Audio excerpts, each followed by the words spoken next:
Hello students, कैसे हैं आप सब। जो फर्स्ट वीडियो मैंने रिकॉर्ड किया था जिसमें मैंने इंट्रोडक्शन बताया था, टोटल जो आपके 13 यूनिट्स हैं, उन 13 चैप्टर्स हैं, 13 चैप्टर्स को 5 यूनिट्स के अंदर जो डिवाइडेड है, किस तरह से उनका मार्क्स डिस्ट्रीब्यूशन है और वो सारा कैसे अपने को डिस्कस करना है, कैसे पढ़ना है, वो मैंने थोड़ा सा बताया था। आज से स्टार्ट कर रहे हैं एक चैप्टर, एक यूनिट जिसमें 3 चैप्टर आपके हैं।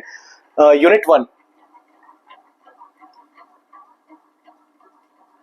जो आपके रिप्रोडक्शन पर है और इसमें 3 रिप्रोडक्शन आपके इंक्लूड है, 3 chapter. First chapter is sexual reproduction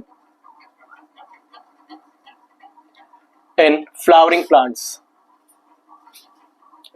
तो जैसा मैंने आपको बताया था कि यहाँ पर कोशिश मैं करूंगा 1-1 घंटे की क्लास के अंदर ये पूरी यूनिट कवर हो जाए। इस यूनिट के अंदर जो 3 चैप्टर है पूरा कवर हो जाए, क्योंकि ये लगभग 11 नंबर की यूनिट है। इसमें फर्स्ट चैप्टर 5 मार्क्स का है, सेकंड 4 मार्क्स का है, थर्ड चैप्टर थोड़ा सा छोटा है, वो 2 मार्क्स का है। लेकिन इंपॉर्टेंस है, अगर ये चैप्टर आप ढंग से कर लेते हैं, अच्छे से पढ़ लेते हैं इसको, तो आपके 11 मार्क्स कंफर्म हो जाएंगे 56 में से। तो ये इस तरह से डिस्कस करना पड़ेगा। यहाँ पर जो sexual reproduction in flowering plants, सबसे पहले तो आपको कॉन्सेप्ट क्लियर होना चाहिए। What do you mean by flowering plants. Flowering plants का मतलब होता है एंजियोस्पर्म्स। जितने भी एंजियोस्पर्म्स हैं उन सबको फ्लावरिंग प्लांट्स कहते हैं। तो यहाँ पर इनमें फ्लावर्स प्रेजेंट होते हैं और ये सारे एंजियोस्पर्म्स हैं। अब इसमें पढ़ना क्या है, इसके अंदर सबसे पहले आपके पास में स्ट्रक्चर ऑफ फ्लावर है। देखो, एक सिंपल सा बेसिक कॉन्सेप्ट होता है कि रिप्रोडक्शन की डेफिनेशन क्या होती है। रिप्रोडक्शन की डेफिनेशन आपको याद रखनी है, जो आपके नॉलेज में होनी चाहिए, that is transfer of genetic material is called reproduction. Reproduction is of 2 type, sexual reproduction and asexual reproduction. तो 2 टाइप का रिप्रोडक्शन आपको मिल जाता है। यहाँ पर अपने जो डिस्कस करना है that is sexual reproduction, because only sexual reproduction is in our syllabus. Asexual reproduction पहले सिलेबस में था, अब नहीं है। तो यहाँ पर सेक्सुअल रिप्रोडक्शन के अंदर flower is important because flower is sexual part और सेक्सुअल स्ट्रक्चर ऑफ प्लांट। तो किसी भी प्लांट के अंदर जब आप एक नीम का पेड़ देखते हो या फिर एक मैंगो देखते हो, उसके अंदर जब तक फ्लावरिंग नहीं है, वो उसकी एक वेजिटेटिव स्टेज है। जैसे उसमें फ्लावरिंग आ जाएगी, फ्लावरिंग आते ही वो एक सेक्सुअल फेज के अंदर एंटर कर लेता है और सेक्सुअल फेज आने के बाद में उस फ्लावर के अंदर प्रेजेंट होता है male and female sex organs.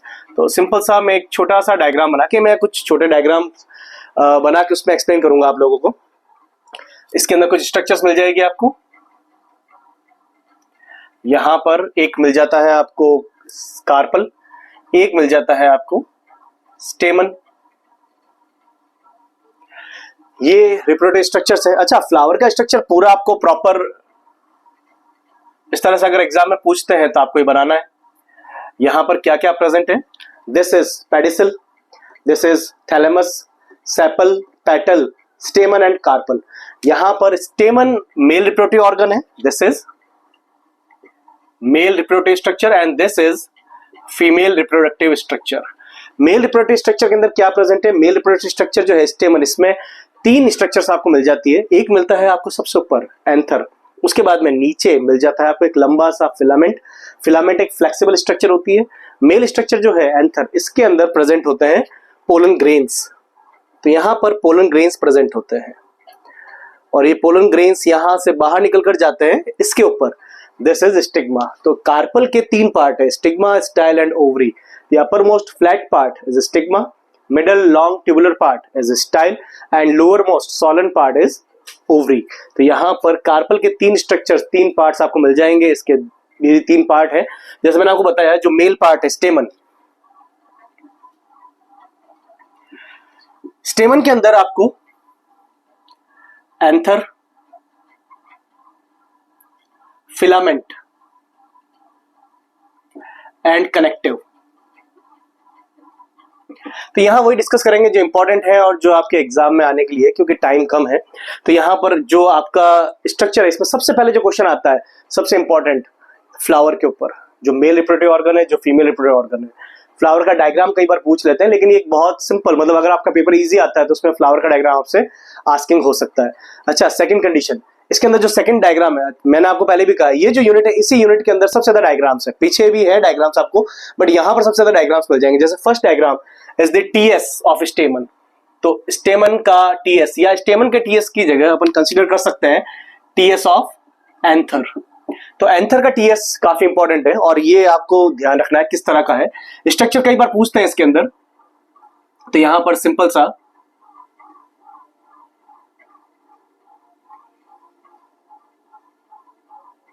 इस तरह का एक स्ट्रक्चर आपको बन जाएगा। जो यहां पर एक स्ट्रक्चर बनाना है आपको, ये एक बाइलोब डायथिकस स्ट्रक्चर है। बाइलोब का मतलब क्या है? दो लोब्स यहां पर प्रेजेंट है, दो लोब्स प्रेजेंट है और हर एक लोब के अंदर यहां पर दो चैम्बर्स प्रेजेंट होते हैं। तो बाइलोब डायथिकस स्ट्रक्चर है। इसके अंदर 4 लेयर्स हैं। ये चारों लेयर्स आपको पता होनी चाहिए। ये लेयर्स कौन कौन सी है?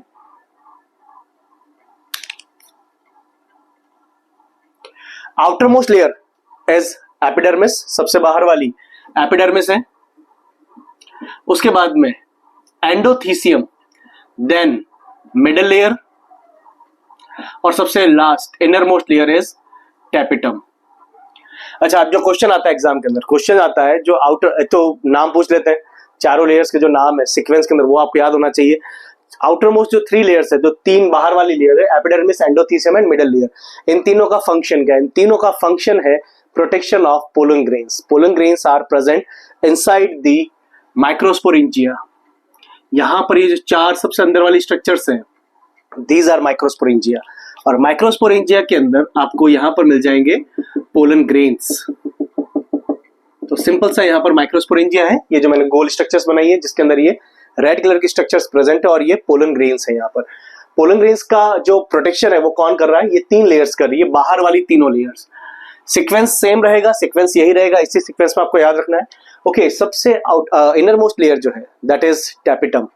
टैपिटम के बहुत सारे फंक्शंस है, टैपिटम काफी इंपॉर्टेंट है। जैसे टैपिटम की जो सेल्स है, इनिशियली जो सेल्स है टैपिटम की, वो सिंगल लेयर होती है, ये एक सिंगल लेयर, बाद में मल्टीपल लेयर हो जाती है।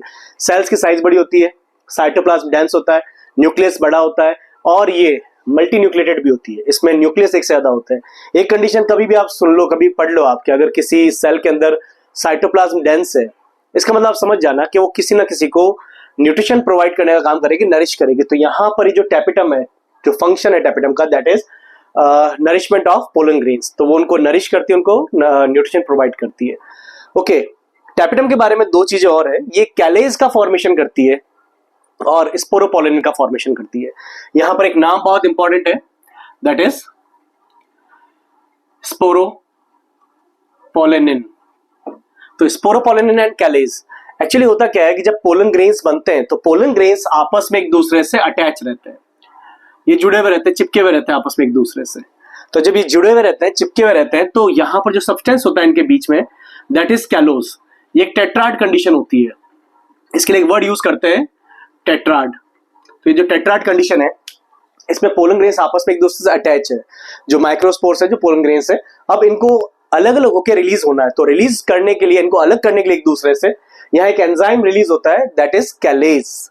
तो कैलेज एंजाइम का नाम है, कैलोज सब्सटेंस का नाम है जो इनके बीच में प्रेजेंट होता है। कैलेज आएगा, टैपिटम रिलीज करेगी और वो इनको डिग्रेड कर देगा और पोलन ग्रेन्स एक दूसरे से अलग हो जाएंगे। ओके, यहां पर इसके लिए एक बहुत अच्छी बात जो आपको याद रखनी है, that is this is bilobed dithecous structure. तो ये एक बाइलोब डायथिकस स्ट्रक्चर है। बाइलोब का मतलब 2 लोब्स है और डायथिकस में 2 चैम्बर्स प्रेजेंट है, तो इसको बाइलोब डायथिकस स्ट्रक्चर कहते हैं। और मोस्ट ऑफ द प्लांट्स के अंदर ये बाइलोब डायथिकस स्ट्रक्चर ही होती है। अच्छा, कुछ प्लांट्स होते हैं जैसे मालवेसी फैमिली, तो उसके अंदर जो है वो सिंगल लोब्स होती है और 2 चैम्बर्स होते हैं। बट यहाँ पर टोटल 4 चैम्बर्स आपको प्रेजेंट है, और ये 4 चैम्बर्स जो है, ये 4 माइक्रोस्पोरेंजिया है। माइक्रोस्पोरेंजिया 4 अलग अलग डायरेक्शंस के अंदर, इसलिए 4 डायरेक्शनल स्ट्रक्चर भी कह सकते हैं इसको। और ये जो माइक्रोस्पोरेंजिया है, इसके अंदर होता है माइक्रोस्पोरोजेनेसिस। यहां पर एक काम जो हो रहा है, दैट इज माइक्रोस्पोरोजेनेसिस। माइक्रोस्पोरोजेनेसिस क्या होता है? Formation of microspore, formation of microspore from microspore mother cell through a meiosis in microsporangia, that is called microsporogenesis. वापस सुन लो एक बार, माइक्रोस्पोरेंजिया के अंदर माइक्रोस्पोर मदर सेल से एक मियोसिस के बाद में माइक्रोस्पोर का जो फॉर्मेशन है, उसको कहते हैं माइक्रोस्पोरोजेनेसिस। अच्छा, एक कंडीशन और है, यहां पर जो एमएमसी है, माइक्रोस्पोर मदर सेल, इसके लिए एक वर्ड और यूज किया है, that is PMC, pollen mother cell. इसको पोलन मदर सेल भी कहते हैं। तो एग्जाम के अंदर आपको पोलन मदर सेल मिलता है, दैट विल बी ओके, ठीक है। तो वो दोनों चीजें सेम ही रहेगी। यहाँ एमएमसी या पीएमसी इसको कह सकते हैं, microspore mother cell and pollen mother cell. तो यहाँ पर जो क्वेश्चंस आ सकते हैं इस चैप्टर में, इस टॉपिक में से, वो जनरली आपके इन लेयर्स के ऊपर होते हैं। ये बाइलोब डायथी के स्ट्रक्चर पर होते हैं, इसके डायग्राम पर होता है, और कई बार एग्जाम पूछा हुआ है। एक एग्जाम में डायग्राम पूछते हैं, draw label diagram of ruptured anther, TS of ruptured anther. तो एक फटे हुए एंथर का टीएस आपको बनाना है। अब फटे हुए एंथर का टीएस क्या करना है, आपको कुछ नहीं करना है, यही डायग्राम बनाना है, और डायग्राम को बनाने के बाद में आपको यहां से इसको थोड़ा सा रफ कर देना है, इरेजर से रफ कर देना, और जो पोलन ग्रेन्स है इनको आप थोड़ा सा ऐसे बाहर निकाल देना, एंथर डेहिसेंस हो जाएगा। ठीक है, तो एंथर डेहिसेंस डिस्कस करेंगे अभी। तो यहाँ पर इस तरह से ये बाहर निकल जाएंगे, तो ये एक रप्चर्ड एंथर का डायग्राम हो जाएगा। ओके, माइक्रोस्पोरोजेनेसिस मैंने आपको बता दिया। माइक्रोस्पोरोजेनेसिस में क्या हो रहा है, एक सेल है, this is 2n cell, this is PMC और MMC, ये 2n सेल है, इसमें एक बार मियोसिस होगा। मियोसिस 11th क्लास में पढ़ते हैं हमेशा, ये 2 स्टेप में होता है, और किसी भी सेल में मियोसिस एक बार ही होता है, कभी भी किसी सेल में मियोसिस 2 बार नहीं होता, एक बार ही होता है। तो यहां पर मियोसिस फर्स्ट होगा, और मियोसिस फर्स्ट के बाद में टोटल फॉर्मेशन होगा 2 सेल्स का। Both cells are haploid. Now again these cells are divided by meiosis second, and after this meiosis second 4 cells will form, and all these cells are haploid। ये सारी sales haploid होगी। तो यहां पर 4 sales बन गई, और ये जो 4 सेल्स है इनको कहते हैं अपन microspore. these cells are microspore. तो यहां पर 4 माइक्रोस्पोर्स का फॉर्मेशन हो गया। एग्जाम में कई बार क्वेश्चन पूछ सकते हैं एमसीक्यूज वगैरह के अंदर कि how many microspore will form from 200 PMC। तो 200 PMC आपके पास में, उनसे माइक्रोस्पोर्स कितने बनेंगे, तो 1 से 4 बन रहे हैं, तो 1 से 2 और 2 से 4, तो 200 से 400 और 400 से 800। अच्छा, रिवर्स क्वेश्चन भी पूछ सकते हैं, how many PMC require for the formation of 1600 microspore. ठीक है, तो इस तरह से रिवर्स क्वेश्चन भी पूछ सकते हैं, तो वो ज्यादा कोई टफ नहीं होता, इजीली अपन उसको डिस्कस कर सकते हैं। ठीक है, उसको डिस्क्राइब, उसको आंसर भी कर सकते हैं। तो एमसीक्यूज के अंदर कई बार इस तरह क्वेश्चंस आने के चांसेस रहते हैं। इस चैप्टर में से एमसीक्यूज जरूर आएगा, एक 3 नंबर का क्वेश्चन आएगा, और कुछ छोटे क्वेश्चंस मिल जाएंगे आपको यहाँ पर। ओके, नेक्स्ट इसके अंदर यहाँ पर ये इतना डिस्कस कर लिया। अभी पोलन ग्रेन का फॉर्मेशन नहीं हुआ है। होता क्या, ये जो माइक्रोस्पोर है, इस माइक्रोस्पोर के अंदर होगा 2 टाइम माइटोसिस। माइटोसिस किसी भी सेल में कितनी बार भी हो सकता है, उसकी कोई प्रॉब्लम नहीं। मियोसिस हमेशा एक बार ही होता है, और 2 स्टेप में होता है। 2 माइटोसिस होंगे। After first mitosis this cell will divide into 2 unequal size cells, one large cell and another is small cell. Large cell is with large size nucleus, and small cell is with small size nucleus. So we can say this is unequal cytoplasmic and unequal nucleoplasmic division। तो इसमें cytoplasm भी एक में ज्यादा, एक में कम है, nucleoplasm भी एक में कम है और एक में ज्यादा है। तो जिसमें साइटोप्लाज्म ज्यादा है वो वेजिटेटिव सेल है, और जो छोटी सेल है that is male generative cell. तो यहाँ पर वेजिटेटिव सेल और मेल जनरेटिव सेल यहाँ पर प्रेजेंट है। ओके, ये जो सेल्स यहां पर प्रेजेंट है, ये अभी पोलन ग्रेन नहीं है, this is 2 cell stage. Next, इसमें अभी माइटोसिस एक बार हुआ है। दूसरी बार जब माइटोसिस होगा, तो दूसरी बार माइटोसिस के बाद में यहां पर टोटल 3 सेल्स का फॉर्मेशन हो जाएगा। तो यहां पर 3 सेल्स बन जाएगी, तो ये 3 सेल स्टेज आ गई। This is 3 cell stage. 3 cell stage के अंदर कंडीशन क्या हो गई, एक वेजिटेटिव सेल है और 2 मेल गैमेट्स हैं। यहां पर एक वेजिटेटिव सेल और एक मेल जनरेटिव सेल है, ये ध्यान रखना है इसके अंदर। एक्चुअली होता क्या है कि जो पोलन ग्रेन्स है, इनमें से 60% पोलन ग्रेन्स जो शेड ऑफ होते हैं, आपके एक टॉपिक है एंथर डेहिसेंस, जो एनसीईआरटी में अलग से हेडिंग लगा के गिवन नहीं है। तो एंथर डेहिसेंस जब होता है, यानी कि जब एंथर फट जाता है, ये एंथर जब फट जाता है, इसमें से पोलन ग्रेन्स बाहर निकल जाते हैं, that is called anther dehiscence. तो एंथर डेहिसेंस जब हो रहा है, तो उस कंडीशन के अंदर जो पोलन ग्रेन्स बाहर निकल रहे हैं वो टेट्राड फॉर्म में थे, वो अलग अलग हो गए। कैलेज एंजाइम ने कैलोज को डिग्रेड कर दिया, वो सारे अलग हो गए। और या तो वो होते हैं 2 सेल स्टेज के अंदर, 2 सेल स्टेज में, या फिर होते हैं वो 3 सेल स्टेज के अंदर। अगर वो 2 सेल स्टेज में है, अच्छा एक कंडीशन और है, 60% एंजियोस्पर्म्स के अंदर 2 सेल स्टेज में होता है, और रिमेनिंग के अंदर, तो रिमेनिंग तो वही है जो 40% बचेगा, तो इसके अंदर आपको मिल जाएगा ये 3 सेल स्टेज के अंदर। तो ज्यादातर प्लांट में 2 सेल स्टेज के अंदर ही वो निकल जाते हैं बाहर, और जब ये यहां से निकलकर यहां तक जाएंगे स्टिग्मा तक, अच्छा जरूरी नहीं है कि इसी की स्टिग्मा पर जाकर बैठे, वो किसी और फ्लावर की स्टिग्मा पर, किसी और प्लांट पे भी जाकर बैठ सकते हैं। तो जब तक वो वहां पहुंचेंगे ना, तब तक उसके अंदर 3 सेल स्टेज आ जाएगी, यानी कि सेकेंड टाइम माइटोसिस हो जाएगा। अच्छा, यहाँ एक कंडीशन और है कि माइटोसिस फर्स्ट जो हुआ है वो किस में हुआ है, माइक्रोस्पोर के अंदर। बट जो सेकंड माइटोसिस हो रहा है that is in male generative cell. जो दूसरा माइटोसिस हो रहा है वो किसमें हो रहा है? मेल जनरेटिव सेल के अंदर हो रहा है। तो दूसरा माइटोसिस इसके अंदर हुआ है जिससे ये दो पार्ट में डिवाइड हो गया और ये सस्पेंडेड है in the cytoplasm of vegetative cell. तो वेजिटेटिव सेल एक बड़ी सेल है जिसके साइटोप्लाज्म के अंदर ही प्रेजेंट है। अच्छा, अभी थोड़ी देर पहले मैंने बताया जो सेल बड़ी होती है साइटोप्लाज्म डेंस होता है, तो वेजिटेटिव सेल का न्यूक्लियस बड़ा होता है, डीएनए आरएनए रिच होता है, उसके अंदर साइटोप्लाज्म डेंस होता है और उसके अंदर ये बैठे हुए हैं आपके दो मेल गैमिट्स। हाँ, ये दो मेल गैमिट्स हैं, वो जनरेटिव सेल है। तो जो मेल गैमिट्स हैं इनको नरिशमेंट देने का काम ये वेजिटेटिव सेल करेगी। अच्छा, अब नेक्स्ट जो आपके टॉपिक एग्जाम में आस्किंग होता है वो काफी इंपॉर्टेंट है, ये भी काफी पूछते हैं एग्जाम के अंदर, 2 सेल स्टेज और 3 सेल स्टेज वाला, ये ध्यान रखना है आपको। इसके अंदर कंडीशन आती है, यहां पर जो पोलन ग्रेन है आपका, पोलन ग्रेन के अंदर सबसे इंपॉर्टेंट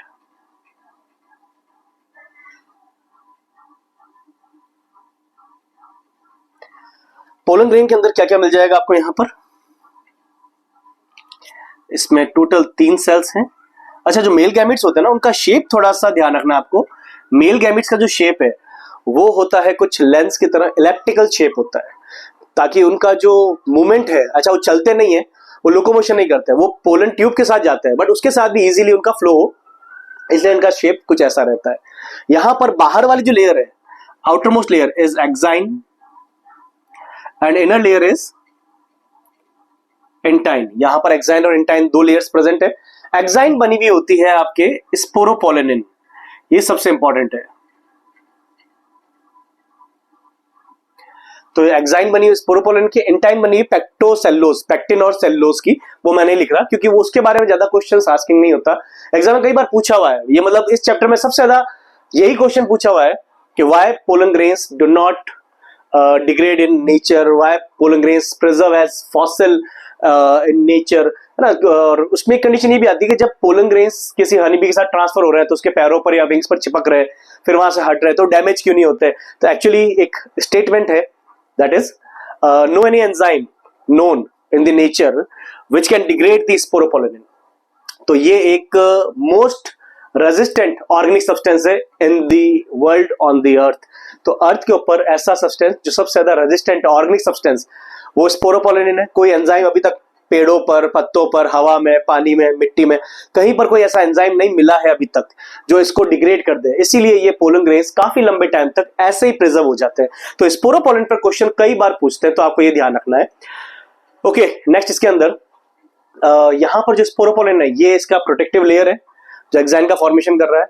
हिबिस्कस का प्लांट जो है उसके एंथर अगर आप देखते हैं, एंथर को रप्चर करोगे अंदर से पोलन ग्रेन्स निकलेंगे, येलो कलर के पोलन ग्रेन्स निकल जाते हैं, मिल जाते हैं आपको। माइक्रोस्कोप से देखो छोटे छोटे गोल गोल दिखेंगे। कई बार इनके ऊपर कुछ ऑर्नामेंटेशन मिलता है, 25 से 50 माइक्रोमीटर इनकी साइज होती है। जनरली राउंड या ओवल शेप के मिल जाते हैं आपको। अलग अलग प्लांट्स में अलग अलग कलर होता है, कुछ प्लांट्स में ये पिंक कलर के भी होते हैं, कुछ में व्हाइट कलर। धतूरा अगर आप देखते हो, धतूरे के अंदर आपको व्हाइट कलर के मिल जाएंगे, ठीक है। यहाँ पर आपको मिलती है, ये कुछ मैंने स्ट्रक्चर्स बनाई है, ये एक्चुअली यहाँ पर जर्म पोर्स है। जर्म पोर्स से फॉर्मेशन होगा पोलन ट्यूब का। अच्छा, एक चीज और आप ध्यान रख सकते हैं इसके अंदर, ये जो स्पोरोपोलिन है, स्पोरोपोलिन टेम्परेचर के लिए भी रेजिस्टेंट होता है ना। अगर वहां पर टेम्परेचर कहीं पर जहां पर ये प्रेजेंट है वहां टेम्परेचर ज्यादा है या एडवर्स कंडीशंस है तो उसके लिए भी रेजिस्टेंट होता है, ये खराब नहीं होता। ये पोलन ग्रेन को एक प्रोटेक्शन प्रोवाइड करता है। यहां पर जर्म पोर पर वापस आते हैं। जर्म पोर का नंबर कितना होता है? जर्म पोर का नंबर होता है 1 या 3। अच्छा, अब 1 या 3 कैसे हैं? जो आपके मोनोकॉट्स है, मोनोकॉट्स के अंदर 1 जर्म पोर होता है, पोलन ग्रेन्स के अंदर, डाइकॉट के अंदर 3 मिल जाते हैं। तो ये थोड़ा सा ध्यान रखना है आपको। इनसे निकलती है पोलन ट्यूब। पोलन ट्यूब का जर्मिनेशन कुछ ऐसा होता है, मैं कुछ ऐसा बना सकता हूं इसके अंदर। इसमें क्वेश्चन कई बार कंफ्यूजिंग होते हैं थोड़ा सा, जैसे ये जर्म पोर्स कहां प्रेजेंट है? जर्म पोर्स प्रेजेंट है एक्साइन के अंदर, ध्यान रखना है। जर्म पोर्स कहां प्रेजेंट है? एक्साइन के अंदर। ये सिंपल सा ध्यान रखना है आपको। जर्म पोर्स से जो पोलन ट्यूब निकल रही है उसका फॉर्मेशन कौन कर रहा है? उसका फॉर्मेशन कर रहा है इंटाइन। तो यहां पर इंटाइन बाहर निकल रही है। जर्म पोर कहां प्रेजेंट है? एक्साइन के अंदर प्रेजेंट है। इसका फॉर्मेशन कौन कर रहा है? इंटाइन कर रही है। ये आपको सिंपल सा छोटा सा आपको ध्यान में रखना है इसमें। ओके, ये जब पोलन ट्यूब निकलेगी तो इसके साथ में यहां पर ये दोनों मेल गैमिट्स साथ चले जाएंगे और जहां पहुंचना है वहां पहुंचेंगे। अभी थोड़ी देर बाद पहुंचाएंगे इनको जहां भी पहुंचना है। तो ये कंप्लीट हो गया। अच्छा, इसके अंदर एक छोटी सी कंडीशन और, ये जो आपके एक्साइन है, एक्साइन के अंदर कुछ क्रैक्स होते हैं। अब मैं बना तो रहा हूं, अब पता नहीं आपको दिखेंगे नहीं दिखेंगे। तो यहां पर आपको कुछ क्रैक्स मिल जाते हैं। ये जो क्रैक्स हैं, इन क्रैक्स के अंदर होते हैं कुछ प्रोटीन्स। एक्चुअली कोई भी सेल जो होती है, उस सेल के ऊपर उसके खुद के कुछ प्रोटीन्स, कुछ कार्बोहाइड्रेट्स प्रेजेंट होते हैं, उनको अपन एंटीजेंस कहते हैं। जो आपने पढ़ा होगा ब्लड वाले चैप्टर के अंदर, नहीं पढ़ा तो अपन we will discuss in next lectures. तो यहाँ पर इसमें कुछ क्रैक्स प्रेजेंट होते हैं, इन क्रैक्स के अंदर कुछ एंटीजेंस प्रेजेंट होते हैं। ये एंटीजेंस एलर्जी कॉज करते हैं। जैसे ये मॉइस्चर के कांटेक्ट में आते हैं, मॉइस्चर के कांटेक्ट में आते ही ये रिलीज हो जाते हैं। तो जब आप किसी गार्डन के पास से निकलते हैं, कहीं पर आपके कोई फ्लावर आप स्मेल करते हो, तो पोलन ग्रेन्स जाएंगे आपके नाक के अंदर। वहां जाने के बाद में नाक में मॉइस्चर है, आप उंगली डालकर चेक कर सकते हो, तो वहां पर आपको जो मॉइस्चर है उसके कांटेक्ट में ये रिलीज होंगे। और रिलीज होने के बाद में आपको, सबको नहीं, किसी किसी को स्नीजिंग स्टार्ट हो जाती है। कई बार क्या होता है, स्टूडेंट्स पूरे साल क्या पूरी लाइफ स्कूल के अंदर कभी गार्डन में जाने का मौका नहीं मिलता, फिर नए नए कॉलेज में जाती है, उनको फिर गार्डन की हवा लगती है, वहां पर फ्लावर्स एक्सचेंज होते हैं, तो जब जैसे स्मेल करते हैं तो छींकें आनी शुरू हो जाती है। तो उसका रीजन ये सबको नहीं होता, क्योंकि जिसकी बॉडी के लिए वो अननोन है उनको एलर्जी होती है। इसका एक एग्जांपल आपकी बुक में एनसीईआरटी के अंदर गिवन है, दैट इज पार्थेनियम। पार्थेनियम बहुत इंपॉर्टेंट है। पार्थेनियम इस चैप्टर में भी है, पार्थेनियम आपके लास्ट चैप्टर में भी है। तो दोनों चैप्टर में दिया हुआ है और कंडीशन सेम है। क्यों दिया हुआ है? एक्चुअली हुआ ये था कि गेहूं के साथ में पार्थेनियम इंडिया आया था, और पार्थेनियम का एक नाम और है कैरेट ग्रास, गाजर घास भी इसको कहते हैं। इसमें पोलन ग्रेन्स बहुत ज्यादा नंबर के अंदर होते हैं और वो पोलन ग्रेन्स एलर्जी कॉज करते हैं। तो सिंपल सा, आप जब कोई गेहूं अगर स्मेल करते हैं, गेहूं अगर पड़े हैं आपके पास, तो वो अगर एक्सचेंज हो रहे हैं, कहीं पर ट्रांसफर कर रहे हो, तो उसके अंदर वो छींके आने की कंडीशन होती है, तो कई बार उसके पोलन ग्रेन्स के कारण होता है। तो यहाँ पर ये जो आपके एक्साइन है, इसके अंदर जो सब्सटेंस प्रेजेंट है एंटीजन, वो एलर्जी कॉज करता है। तो पोलन एलर्जी आपको ध्यान रखनी है। दूसरा एक टॉपिक है आपके छोटा सा, बी पोलन। बी पोलन एक ब्रांड नेम है, ये इस नाम से मार्केट के अंदर अवेलेबल है। आपके फोन के अंदर एक ऐप होगा, आप मेरा वीडियो देखने के बाद में उस ऐप को, अम्मा जान को आप ऑन कर सकते हो और अपनी अम्मा जान से आप बी पोलन ऑर्डर कर सकते हो। वहां आपको बहुत सारी वैरायटी के मिलेंगे, येलो कलर के जनरली आपको मिलेंगे। बी पोलन है क्या? ये बी पोलन पोलन ग्रेन्स है, ये न्यूट्रिशियस है, क्योंकि अभी थोड़ी देर पहले मैंने बताया आपको, यहाँ पर वेजिटेटिव सेल है और वेजिटेटिव सेल का काम है न्यूट्रिशन प्रोवाइड करना। तो पोलन ग्रेन्स एक्चुअली न्यूट्रिशन के सोर्स है और इनका यूज करते हैं एथलीट्स एंड हॉर्सेस। जो घोड़े हैं रेस में दौड़ने वाले, और जो एथलीट्स होते हैं वो लोग इसको खाते हैं और ये उनके लिए एक एनर्जी का सोर्स होता है। तो बी पोलन आपको याद रखना है।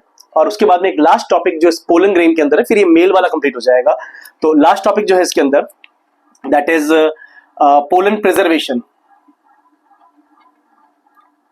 अच्छा, पोलन प्रिजर्वेशन आपको थोड़ा सा ध्यान रखना है। एक होता है पोलन प्रिजर्व है नेचर के अंदर। अगर आपसे एग्जाम में पूछते हैं how pollen grain preserve as fossil, तो वो फॉसिल की तरह कैसे प्रिजर्व हो रहा है? फॉसिल का मतलब होता है डेड रिमेन्स। तो उसकी कंडीशन जो है वो आपको स्पोरोपोलन वाली बतानी है कि स्पोरोपोलन के कारण वो प्रिजर्व हो जाती है। एग्जाम में पूछा हुआ होता है, पूछा कुछ है, स्टूडेंट बता कुछ रहे हैं, ठीक है। तो कंडीशन क्या है? पोलन प्रिजर्वेशन आपसे पूछा है कि आप कैसे कर सकते हो पोलन ग्रेन्स को प्रिजर्व। तो उसके लिए एक ही आंसर है, सिंपल सा, माइनस जरूर लगाना है इसके अंदर, माइनस 196 डिग्री सेंटीग्रेड टेम्परेचर पर लिक्विड नाइट्रोजन। तो ये लिक्विड नाइट्रोजन के अंदर आप इसको प्रिजर्व कर सकते हैं, that is called cryo preservation. तो क्रायो प्रिजर्वेशन एक इंपॉर्टेंट फीचर है, क्रायो प्रिजर्वेशन एक इंपॉर्टेंट टेक्निक है। यहां पर क्रायो प्रिजर्वेशन से आप सीड्स, स्पर्म्स, एग, एम्ब्रियो, ये जितने भी आईवीएफ लैब्स हैं उन सब के अंदर जो एम्ब्रियो प्रिजर्व होते हैं 10 साल, 15 साल, 5 साल, 20 साल, 25 साल, 30 साल, वो सब लिक्विड नाइट्रोजन के अंदर होते हैं। तो लिक्विड नाइट्रोजन के यूजेस बहुत ज्यादा है, लेकिन यहाँ पर अपने काम का जो है वो ये है पोलन ग्रेन्स को प्रिजर्व करने के लिए, ताकि इन फ्यूचर कभी उसको यूज करना हो तो अपन इसको यूज कर सकते हैं, 20-25 साल बाद भी खराब नहीं होंगे। उसका रीजन ये है कि पोलन ग्रेन्स की एक वाइबिलिटी होती है। जो भी पोलन ग्रेन है इसकी एक वाइबिलिटी होती है। वाइबिलिटी का मतलब है उसकी एक क्षमता जिंदा रहने की, कब तक वो जिंदा रहता है। तो जैसे आपके गेहूं है या चावल है ना, तो उसमें जो है वो बहुत कम, सबसे कम आपको उसी के अंदर मिलेगी, ठीक है। उसके बाद में नेक्स्ट आपके कुछ रोजेसी फैमिली है, लेग्यूमिनेसी फैमिली है, सोलेनेसी फैमिली है। तो इन फैमिलीज की जो है इनमें फ्यू मंथ्स की मिलती है, ठीक है। तो इसमें तो जो है वो फ्यू मिनट्स की है, व्हीट एंड राइस के अंदर, बट यहाँ पर आपको कितनी मिलेगी, कुछ महीनों की मिलेगी, बट एक टाइम के बाद तो खराब हो ही रहा है ना, ये वायबिलिटी खत्म हो रही है। तो इसको अगर लंबे टाइम तक प्रिजर्व करना है तो उसके लिए कौन रिस्पॉन्सिबल होगा, लिक्विड नाइट्रोजन। तो ये मेल वाला कंप्लीट हो गया, सिंपल सा सारा जो डिस्कस किया है ये सारा मेल का अपना डिस्कस कर लिया है, इसके अंदर कुछ भी रिमेनिंग नहीं है। जितने इंपॉर्टेंट क्वेश्चंस बन सकते हैं, जितने क्वेश्चंस आ सकते हैं, वो सारा एक बार डिस्कस कर लिया है। तो स्क्रीनशॉट अगर लेना चाहें तो यू कैन टेक, और मैं इसको रफ करके फिर एक फ्रेश स्टार्ट करते हैं फीमेल वाला।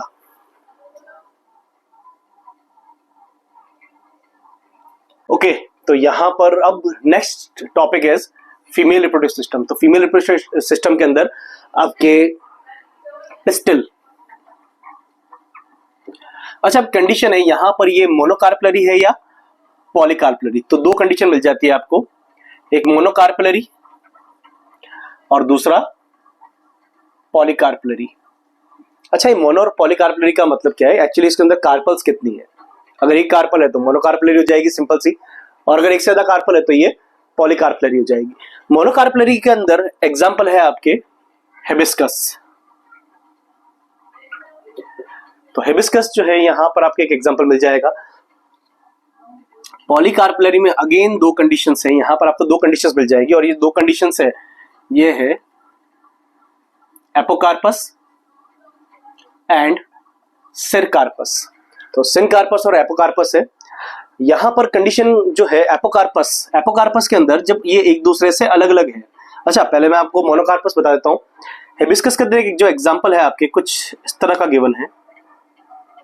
इसमें इंपॉर्टेंट ये है कि यहां पर आपको 5 स्टिग्मा गिवन है, यहां पर आपको 5 स्टिग्मा मिल जाएगी। अच्छा इसमें 5 का मतलब 5 ही है, ऐसा नहीं कि आपको कम और ज्यादा करनी है अपनी इच्छा से। तो 5 स्टिग्मा यहाँ पर प्रेजेंट है हिबिस्कस के अंदर, लेकिन बट कंडीशन ये है कि यहाँ पर ये एक ही कार्पल है, इसलिए मोनोकार्पलरी के अंदर आती है। पॉलीकार्पलरी के अंदर आपको एपोकार्पस और सिनकार्पस। एपोकार्पस में जब वो एक दूसरे से, all the carpels are free to each other.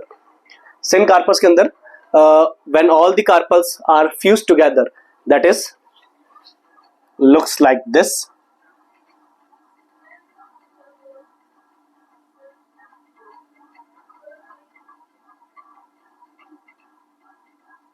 इसका एग्जाम्पल है आपके पेपेवर। तो पेपेवर के अंदर मिल जाएगा आपको। यहां पर इसका एग्जाम्पल है आपके माइचेलिया। बुक के अंदर अगर आप जब देखते हैं तो यहां पर आपको एग्जाम्पल पहले सिनकार्पस मिलता है, बाद में एपोकार्पस मिलता है। मैंने पहले एपोकार्पस लिख दिया, बाद में सिनकार्पस। यहां पर मिल जाएगा आपको पेपेवर, और यहां पर आपको मिल जाएगा माइचेलिया। तो इस तरह से जो है यहाँ पर सारी कार्पल्स आपस में एक दूसरे अलग अलग है, बट यहाँ पर सारी क्या है, एक दूसरे से फ्यूज है। तो पहली कंडीशन जो ध्यान रखनी है आपको वो यही है कि यहाँ पर पिस्टल जो है वो मोनोकार्पलरी और पॉलीकार्पलरी दो तरह की मिल रही है, और उसमें क्या कंडीशन है। एग्जाम्पल सबसे ज्यादा इंपॉर्टेंट है, एग्जाम्पल इंपॉर्टेंट है क्योंकि यहाँ पर हिबिस्कस, माइचेलिया एंड पेपेवर, ये 3 एग्जाम्पल्स एग्जाम में आस्किंग होते हैं। ओके उसके बाद में ये जो स्ट्रक्चर है यहाँ पर, जब अपन इसकी स्ट्रक्चर की बात कर रहे हैं तो यहाँ पर stigma is the uppermost flat part, style is the middle tubular long part, and ovary is the lower most swollen part. Ovary के अंदर प्रेजेंट होता है ओव्यूल, यहां पर ओव्यूल प्रेजेंट होगा। ओव्यूल का एक डायग्राम कुछ इस तरह का बना सकते हैं। ये एक एनाट्रोपस ओव्यूल होता है, अलग अलग तरह के काफी सारे ओव्यूल्स मिल जाते हैं, बट अपने सिलेबस के अंदर नहीं है। तो यहां पर कुछ 6 टाइप के ओव्यूल्स होते हैं, बट अपने सिलेबस के अंदर एक जो गिवन है दैट इज एनाट्रोपस ओव्यूल। इसके अंदर काफी सारे नाम है, जैसे दिस इज फ्यूनिकल। यहां पर ये जो जंक्शन है, फ्यूनिकल इज अ स्टॉक, और फ्यूनिकल का और ओव्यूल का जो जंक्शन है दैट इज कॉल्ड हाइलम। उसके बाद में micropyle, integuments, nucellus, chalaza and embryo sac यहां पर मिल जाएगा आपको। अच्छा ये जो ओव्यूल है, ओव्यूल को ही कहते हैं मेगास्पोरेंजिया। ओव्यूल को मेगास्पोरेंजिया कहते हैं, ध्यान रखना। जो माइक्रोस्पोरेंजिया था वो एंथर के अंदर था। जो आपका पोलन ग्रेन था, पोलन ग्रेन को कहते हैं male gametophyte. Pollen grain is male gametophyte. Exam के अंदर कई बार नाम आ जाता है व्हाट इज मेल गैमेटोफाइट, तो पोलन ग्रेन मेल गैमेटोफाइट है। यहां पर जो एम्ब्रियोसेक है, this embryo sac is female gametophyte. तो ये फीमेल गैमेटोफाइट है। याद रखना है आपको, एम्ब्रियो सैक फीमेल गैमेटोफाइट है। जो ओव्यूल है वो मेगास्पोरेंजिया है। जो माइक्रोस्पोरेंजिया थी उसके अंदर पोलन ग्रेन्स थे, जो वहां पर मेल गैमेटोफाइट्स शो हो रहे थे, उनको कहते हैं। ओके, यहां पर अब कंडीशन ये होती है कि इसके अंदर टोटल सेल्स बनती है 7। यहां पर टोटल 7 सेल्स का फॉर्मेशन होता है। और जो 7 सेल्स बनती है यहां पर, वो जो 7 सेल्स है उनमें से एक एग सेल होती है। अच्छा, ये बनती कैसे है? तो यहां पर एक नाम आ जाएगा आपका, मेगास्पोरोजेनेसिस। यहां पर आपके मेगास्पोरोजेनेसिस। अब मेगास्पोरोजेनेसिस क्या चीज है? Megasporogenesis is formation of megaspore from megaspore mother cell in megasporangia through a meiosis is called megasporogenesis. Simple सा, जैसे माइक्रोस्पोरोजेनेसिस की डेफिनेशन थी formation of megaspore from megaspore mother cell through a meiosis, एक ही meiosis होगा। और कहां पर? मेगास्पोरेंजिया के अंदर। तो ये मेगास्पोरेंजिया है ओव्यूल। इसके अंदर मेगास्पोर मदर सेल से एक मियोसिस के बाद में जो मेगास्पोर का फॉर्मेशन है उसको कह रहे हैं मेगास्पोरोजेनेसिस। ओके, यहां जो मेगास्पोर है वो मेगास्पोर ही बड़ा होकर आगे फॉर्मेशन कर लेता है एक एम्ब्रियो सैक का। यही एम्ब्रियो सैक एक मेगास्पोर है। इसमें भी यहां पर कंडीशन ये है कि यहां पर एक सेल थी, उससे टोटल ये एमएमसी है, ये 2n है। यहां पर मियोसिस फर्स्ट हुआ, मियोसिस फर्स्ट के बाद में 2 सेल्स बनी, दोनों हैप्लॉइड है। और दोनों सेल से अब यहां पर टोटल 4 सेल्स का फॉर्मेशन होता है। बट कंडीशन ये है कि इनमें से 3 सेल्स डिजेनरेट हो जाती है, एक सेल्स रिमेनिंग रहती है। ये एक सेल 3 टाइम माइटोसिस करेगी और 3 टाइम माइटोसिस से टोटल 8 सेल्स का फॉर्मेशन होगा। बट इसमें भी एक कंडीशन है, जो 8 सेल्स बनती है 8 में से 2 सेल्स आपस में फ्यूज हो जाती है, इनके न्यूक्लियस फ्यूज जाते हैं, बाकी के न्यूक्लियस अलग अलग रहते हैं। और यहां पर 7 सेल 8 न्यूक्लियस कंडीशन आ जाती है। तो जो 7 सेल 8 न्यूक्लियस कंडीशन है, इसका मतलब ये है कि यहां पर 3 एंटीपोडल सेल्स है। यहां पर आपको 3 एंटीपोडल सेल्स मिल जाएगी। अगर इस डायग्राम को मैं अगेन थोड़ा सा इस तरह से बनाता हूं, और यहां पर आपको एक बीच में एक सेल मिल जाएगी। तो यहां पर ये है एंटीपोडल सेल, ये है आपकी central cell, this is egg cell and these two are synergids. तो यहां पर ये इंपॉर्टेंट है एग सेल। अच्छा, सेल सारे हैप्लॉइड है, इसको यहां पर n+n लिखते हैं, 2n कंसिडर नहीं करते, क्योंकि इनके दोनों के जो इसके जो न्यूक्लियस है, दोनों न्यूक्लियस वो दोनों एक दूसरे से अलग अलग है। अब कंडीशन ये होती है कि यहां पर इन तीनों को, एग और 2 सिनर्जिड जो है, इन तीनों को मिलाकर एक साथ एग एपरेटस कहते हैं। बस इतना सा, ये हो गया फीमेल वाला कंप्लीट। इसके बाद में नेक्स्ट टॉपिक जो आता है आपके, वो है पॉलिनेशन। Next is pollination. अच्छा, पॉलिनेशन का मतलब क्या है? Transfer of pollen grain from anther to stigma is called pollination of same flower of same species. तो यहां पर ये ध्यान रखना है। अच्छा, अब पॉलिनेशन जो है, वैसे तो वो 2 टाइप का है आपके, एक है सेल्फ पॉलिनेशन, एक है आपके क्रॉस पॉलिनेशन। जो सेल्फ पॉलिनेशन है, सेल्फ पॉलिनेशन के अंदर आपको 2 कंडीशंस मिल जाएगी, ऑटोगैमी एंड जिटोनोगैमी। इसका एक नाम और है, इसका एक नाम और है जीनोगैमी, इसको जीनोगैमी भी कहते हैं। तो यहां पर आपके एनसीईआरटी के अंदर जो 2 नाम दिए हुए हैं वो ये हैं। यहां पर सेल्फ और क्रॉस पॉलिनेशन नाम गिवन नहीं है। एनसीईआरटी के अंदर नाम है ऑटोगैमी, जिटोनोगैमी एंड जीनोगैमी। ऑटोगैमी का मतलब क्या है? यहां पर जैसे आपके पास में एक प्लांट है, और कोई जो प्लांट है, उस प्लांट में अगर सेम फ्लावर के अंदर अगर पॉलिनेशन हो रहा है, इसके जो पोलन ग्रेन्स है इसी के ऊपर आ रहा है, दिस इज कॉल्ड ऑटोगैमी। अगर इसके पोलन ग्रेन्स किसी दूसरे फ्लावर पर जा रहे हैं of same plant, that is called geitonogamy. और अगर यहां से पोलन ग्रेन्स किसी और प्लांट के ऊपर जा रहे हैं, तो उस कंडीशन के अंदर ये हो जाएगा आपका जीनोगैमी। तो यहां पर ये फर्स्ट कंडीशन है, ये सेकंड कंडीशन और ये थर्ड कंडीशन है, third, second and the first condition.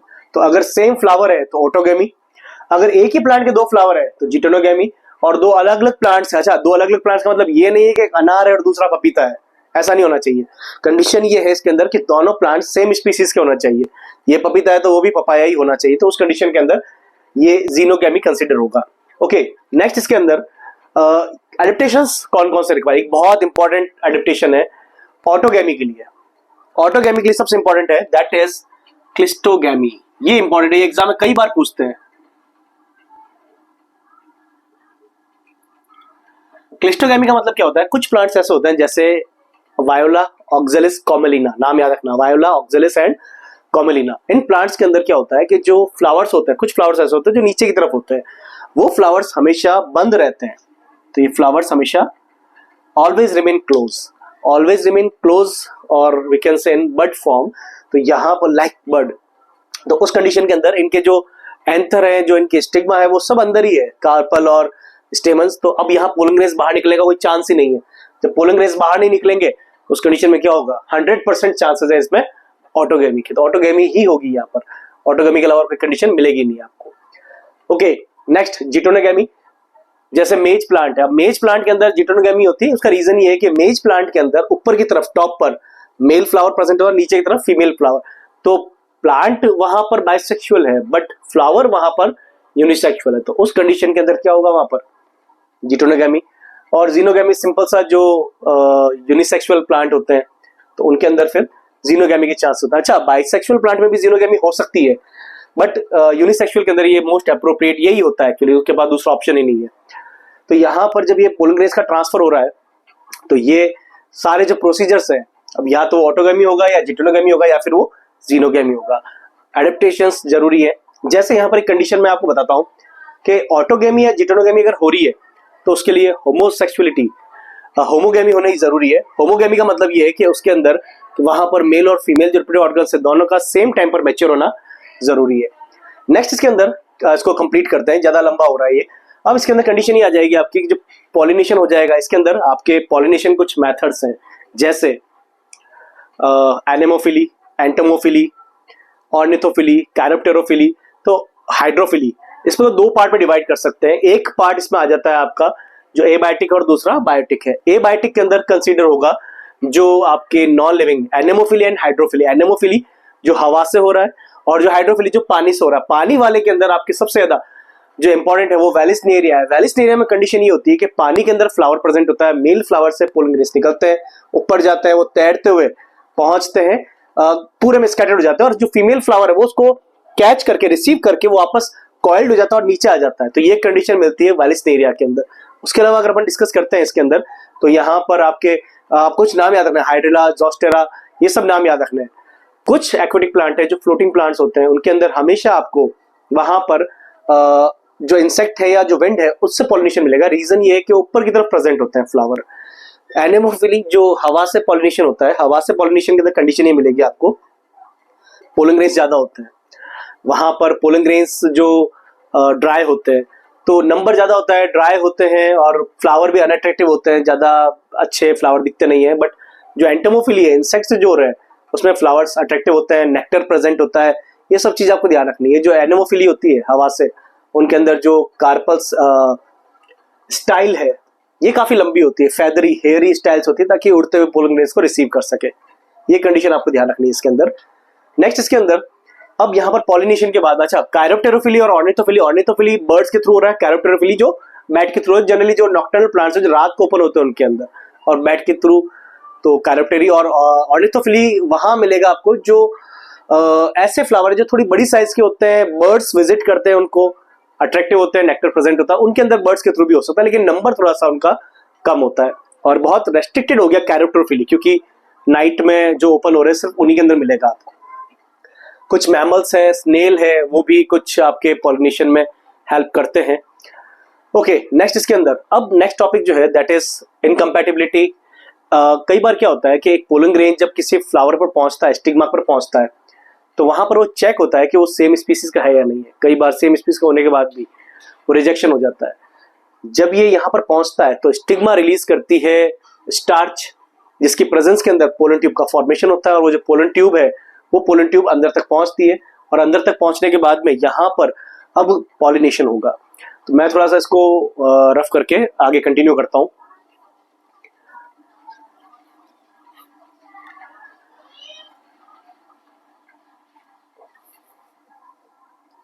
यहां पर एक सबसे इंपॉर्टेंट जो है आपके, that is double fertilization and triple fusion. तो डबल फर्टिलाइजेशन ट्रिपल फ्यूजन काफी ज्यादा इंपॉर्टेंट है। एक्चुअली रीजन ये है कि यहां पर जो एक मेल गैमीट है, one of the male gamete is fused with egg cell and another male gamete is fused with central cell। तो जो सेंट्रल सेल है इसके अंदर 3 न्यूक्लियस फ्यूज हो रहे हैं, 1 न्यूक्लियस, 2 न्यूक्लियस और 3 न्यूक्लियस। तो इसको कह रहे हैं अपन ट्रिपल फ्यूजन। तो ट्रिपल फ्यूजन क्या है? Fusion of male gamete and central cell, that is triple fusion because 3 nucleus are fused together. Okay, double fertilization, fusion of male gamete and egg cell is true fertilization. Triple fusion and true fertilization combinedly called double fertilization। ये थोड़ा सा ध्यान रखना है आपको इसके अंदर कि डबल फर्टिलाइजेशन पूछेंगे तो दोनों का बताना है, ट्रिपल फ्यूजन पूछेंगे तो सिर्फ इस एक का ही बताना है आपको, दोनों का बताने की नीड नहीं है। ये भी एक मोस्ट आस्किंग है, सबसे ज्यादा पूछने वाला क्वेश्चन है, सबसे ज्यादा यही पूछता है आपसे। ओके, इसके बाद फर्टिलाइजेशन के बाद में यहां पर इससे बनेगी 3n सेल, इससे बनेगी 2n सेल, 3n डेवलप हो जाएगी आपके एंडोस्पर्म के अंदर, ये डेवलप हो जाएगा आपके एम्ब्रियो के अंदर। एम्ब्रियो भी 2 टाइप के होते हैं, मोनोकॉट एंड डाइकॉट। तो मोनोकॉट और डाइकॉट 2 तरह के एम्ब्रियो यहाँ पर आपको मिल जाएंगे। अच्छा, कंडीशन है जो मोनोकॉट एम्ब्रियो, इसमें बहुत इंपॉर्टेंट क्वेश्चन, वो स्कूटेलम। स्कूटेलम कई बार पूछा हुआ है। स्कूटेलम क्या होता है? Scutellum is the cotyledon. Monocot के अंदर सिंगल कोटिलेडन होती है, डाइकॉट में 2 कोटिलेडन होती है। तो मोनोकॉट के अंदर जो सिंगल कोटिलेडन है that is called scutellum. Monocot जैसे घास है, गेहूं है, चावल है, मक्का है, बाजरा, कुछ भी नाम आपको दे सकते हैं, वो ध्यान रखना है। तो ये थोड़ा सा आपको सिंपल सा ध्यान रखना होता है।